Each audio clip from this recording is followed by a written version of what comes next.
Welcome back to SFD TV. Today we're going to be talking about Martin Luther King Jr. and his impact on our world. Dr. Martin Luther King Jr. was born on January 15, 1925 in Atlanta, Georgia. MLK was a very educated man who followed in his father's footsteps by becoming a Baptist minister. He was a peaceful man who never chose violence. MLK led a march in Washington, D.C. on August 28, 1963, which is well known as his I Have a Dream speech, which encouraged the enacting of the Civil Rights Act, which prohibited discrimination of people of color.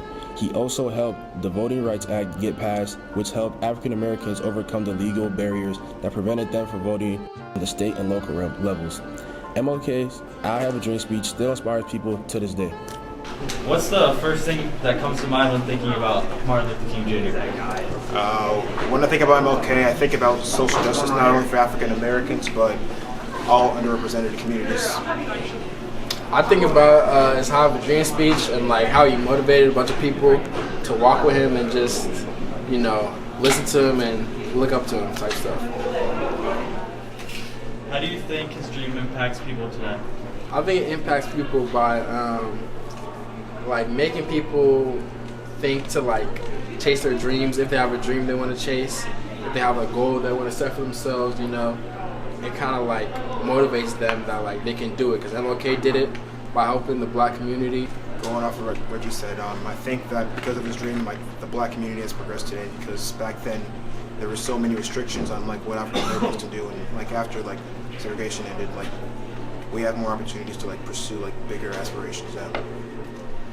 What would you like to say to Martin Luther King Jr. if you can talk to him today? If I could talk to him today, I'd ask him how he did it, how he was able to let all those people hear his voice and what he had to say, and how he got that many followers. And then I would also thank him for the motivation he gave to the community, everyone around the world, just basically everything he did, everything he said, how it motivated people. Besides that, I'd also say just a big thank you for helping us progress to where we are today, and also how he dealt with oppression and violence when he met people with kindness and nothing but peace. How can we continue to honor Martin Luther King Jr. today?